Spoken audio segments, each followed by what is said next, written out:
There's one brutal truth about the avoidant that nobody tells you. The harder you try to love them, the faster they slip away. The more you give, the more they pull back, and no matter how deeply you care, it never seems enough. But listen carefully, because here's the shocking paradox. The very thing that makes them run is the exact same thing that will one day make them chase. See, an avoidant isn't running from you, they're running from the closeness itself. Intimacy feels like danger, commitment feels like a trap, so every time you pour your heart into them, they panic, they suffocate, they withdraw, and this is where most people get it all wrong. They think, if I just prove my love harder, if I just wait longer, if I just give more, maybe they'll finally open up. But that strategy is doomed from the start, because the avoidant doesn't respond to being convinced. They respond to being rejected. Yes, rejected. The game flips the moment you stop begging for their love. The second you pull back, the second you decide, I'm done chasing, my energy is mine now. That's when their world begins to shake.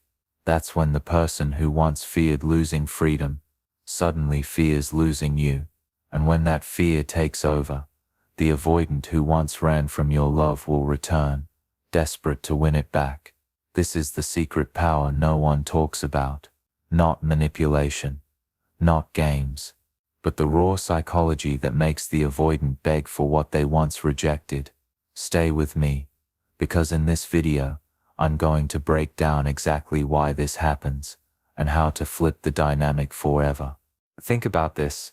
Someone keeps avoiding you, pulling away from you, and you're left confused, asking yourself, what did I do wrong? The truth is, the problem is not you. The real problem lives inside of them. It's an old wound. The avoidant's deepest wound starts in childhood, when a child repeatedly experiences rejection, when their emotions are dismissed, when every time they reached for love, they were met with neglect or coldness. A powerful belief forms inside of them. Closeness equals sign danger. Picture this, a little child, desperate for love and safety, who only wanted to feel secure. But every time they moved closer, they were ignored, pushed away, or made to feel too much. What does that child learn? That distance is safety, that walls are protection, and that programming grows with them into adulthood. That's why, when an avoidant enters a relationship, the moment intimacy starts to build, their subconscious alarm goes off. They don't think, they react. And their reaction is always the same. Create distance. The moment you show extra care, they feel, I'm losing control. The moment you get closer, they feel, I'm about to be rejected again. And the result? They step back. Here's the painful paradox. The more you chase them, the more they run. Because in their mind, love equals risk. But listen closely. This same wound that makes them pull away is also the key. If you can understand this wound, everything changes. You'll see clearly, the avoidant will only come back. They will only beg for your love when you stop playing into the wound. Which means, the very things that trigger them, chasing, clinging, over-explaining, must be replaced with the opposite. And that shift is what flips their entire system. This is the foundation. This is why they pull away, why they avoid closeness. And this is exactly where your power begins, not in fixing them, but in mastering how you respond. Now let's get to the second layer. Something that completely rules the avoidant's behavior control. If there's one thing the avoidant values more than anything, it's their autonomy. Their independence is like oxygen. The moment they feel someone is trying to take it away, they start to suffocate. This is where reactance theory comes in.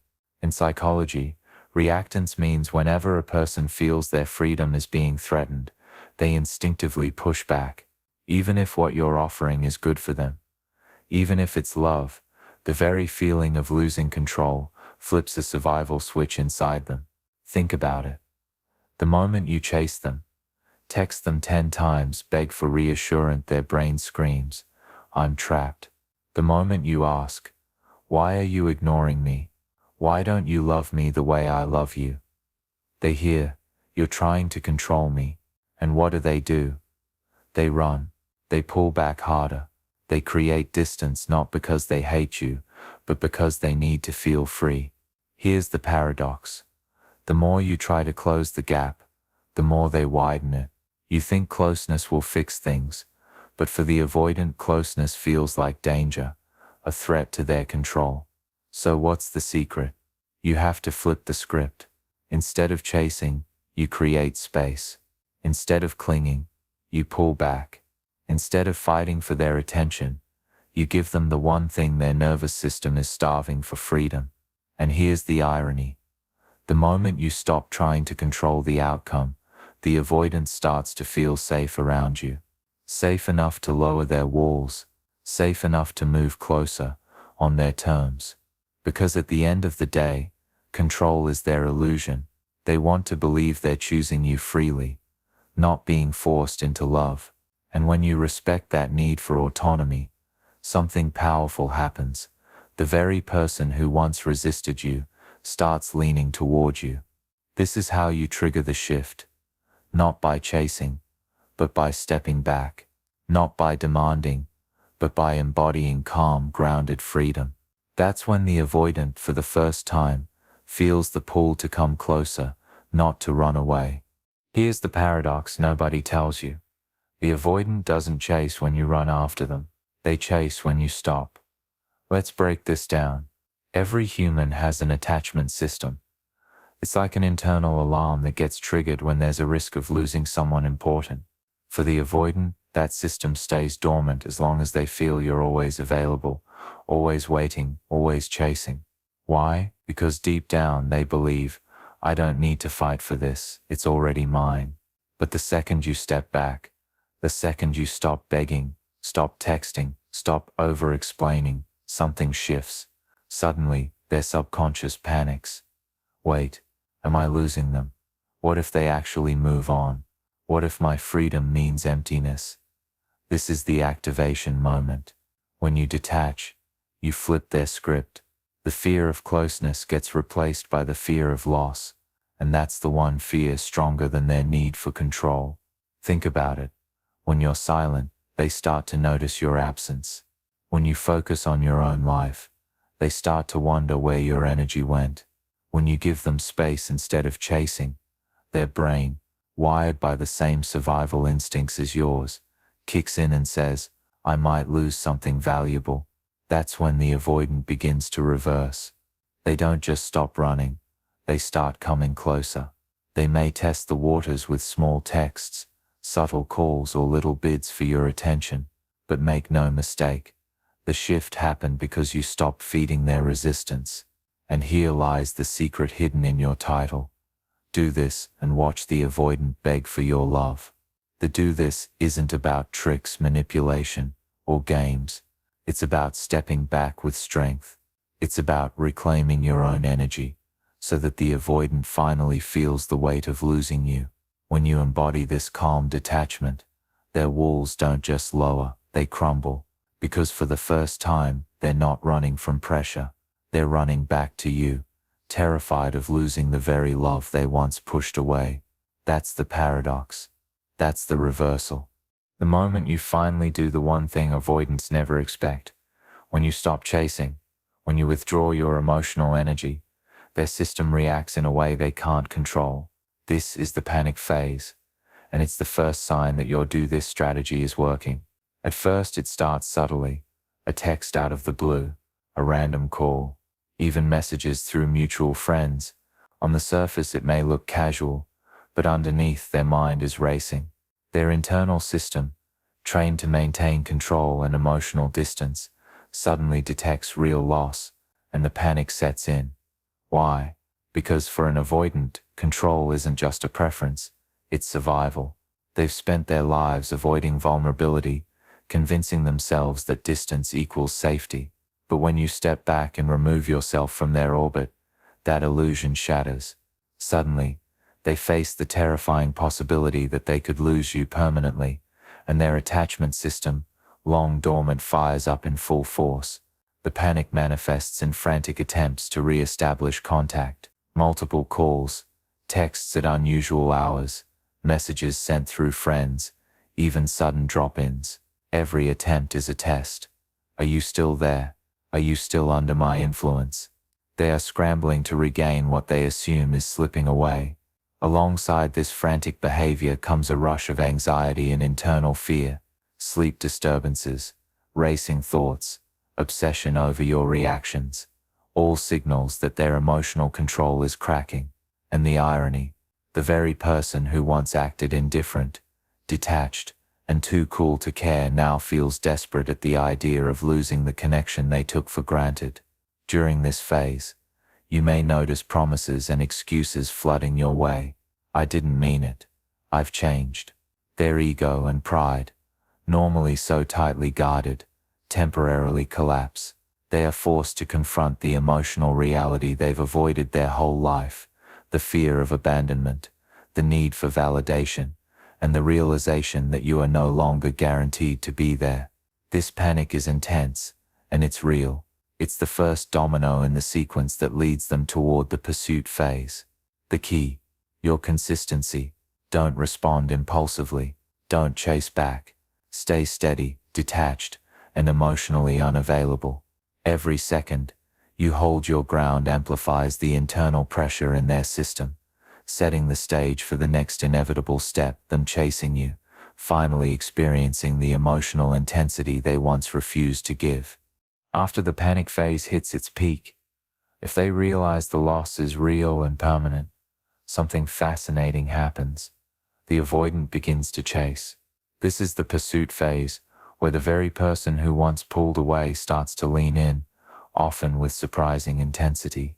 Suddenly, all the things they withheld during the relationship start appearing: attention, affection, emotional gestures they never offered before.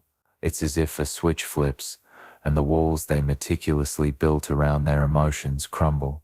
They begin showing the very care, validation, and presence that you once had to beg for, or that they actively avoided. Grand gestures emerge. Small acts, messages that express genuine thoughtfulness, spontaneous calls, or checking in about your well-being, quickly escalate into larger displays. Public acknowledgement, emotional support, gifts and acts of kindness that seemed foreign during the relationship now flow naturally. It's not just about making contact. It's a demonstration of desire, proof that they notice what they almost lost. Why this sudden shift? The answer lies deep in attachment psychology. The avoidant, previously obsessed with maintaining emotional distance, is now driven by attachment panic. Their system recognizes a threat they can no longer ignore: the permanent loss of someone important. At the same time, their deep-seated need to control relationship dynamics kicks in. Losing control over the connection fuels the intensity of their pursuit, blending desperation with desire. Ironically, the very behaviors that once frustrated or suffocated you, the unpredictability, the teasing withdrawal, the emotional unavailability, now turn inward. They feel the weight of what it's like to want someone who doesn't chase back, to experience uncertainty about your feelings, and to confront their own emotions without the safety of control. The pursuit phase often includes attempts to rebuild bridges in ways that seem almost overcompensating. They may plan dates they avoided, express gratitude they never voiced, or openly admit feelings they suppressed. Everything feels heightened, emotional, and urgent, because the fear of loss is no longer theoretical, it's real. This is the phase that makes your do-this strategy undeniable. You step back, stay consistent, and suddenly the avoidant realizes what they almost lost. Their chase is proof not just of attachment, but of the power shift you've created. Every gesture, every text, every emotional reach is a response to the space you claimed. And that is exactly why they begin to crave your presence the way they never did before. After the panic and pursuit phases, some avoidants enter what can only be described as the begging phase. This is the moment when pride collapses completely, and they finally realize that the connection you've withdrawn from could be permanently lost. The walls they built around their vulnerability crumble entirely, and for the first time they openly confront the emotional reality they've been avoiding their whole life. During this phase, apologies flow freely, not the casual half-hearted ones you've heard before, but genuine acknowledgments of past mistakes, omissions, and neglect. They express transparency about their behavior in ways that would have been unimaginable during the relationship. The carefully curated mask of indifference, self-sufficiency, and detachment falls away, revealing raw need and emotion. Alongside these apologies, they may explicitly request another chance. Sometimes it's a full second chance plea, other times it's a request for minimal contact, one meeting, one conversation, one opportunity to explain themselves. Every attempt signals a reversal of their previous behavior. The avoidant who once avoided emotional closeness, who prided themselves on independence and control, now openly expresses feelings, desires, and fears. They show the vulnerability they once denied, demonstrating how much they truly value the connection they almost lost. The begging phase is also marked by emotional intensity. Their words, gestures, and actions carry urgency, sometimes bordering on desperation. They may reach out through multiple channels, calls, texts, mutual friends, or even in-person encounters, each method reflecting the depth of the panic that began months ago. Every apology, every plea, every acknowledgement signals a shift in power. You are no longer the pursuer, they are now the one chasing, exposing the emotional depth they previously avoided. Ironically, the behaviors that once frustrated you, neediness, repeated contact, open vulnerability, are now evidence of their emotional growth under pressure. They begin to understand what it feels like to love someone who does not chase, to experience longing, and to confront the fear of permanent loss. This is the culmination of the do this strategy. By withdrawing and maintaining emotional boundaries, you create a scenario where the avoidant is forced to face the consequences of their avoidance. Their begging is not just a plea for reconnection, it's a mirror reflecting the emotional investment they previously refused to give. For the first time, their pride is secondary to their need for connection. And that is exactly the transformation your strategic withdrawal was designed to trigger, the emotional reversal that makes them beg for your love in ways they never imagined. Let's get real. Just because the avoidant chases, begs, or suddenly becomes emotionally available, doesn't mean they've truly changed. Pursuit does not equal permanent growth. The panic, the gestures, the apologies, they are often triggered by fear of loss and attachment panic, not authentic transformation.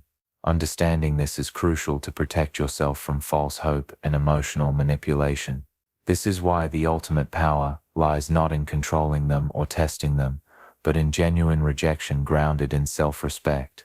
If your withdrawal is authentic, consistent, and unapologetic, it forces them to confront what they lost without you ever lifting a finger to manipulate their behavior. Any hint of strategy with hidden hope will be sensed, and the psychological impact diminishes immediately. Your real focus should always be your healing, your growth, and your boundaries. You are reclaiming your emotional energy, not playing games. This is the paradox that makes the title so powerful. Do this and watch the avoidant beg for your love. When you stop chasing, when you stop waiting for validation, the avoidant experiences what they have never felt before, the absence of control, and the potential permanent loss of someone who truly values themselves. Consistency is everything.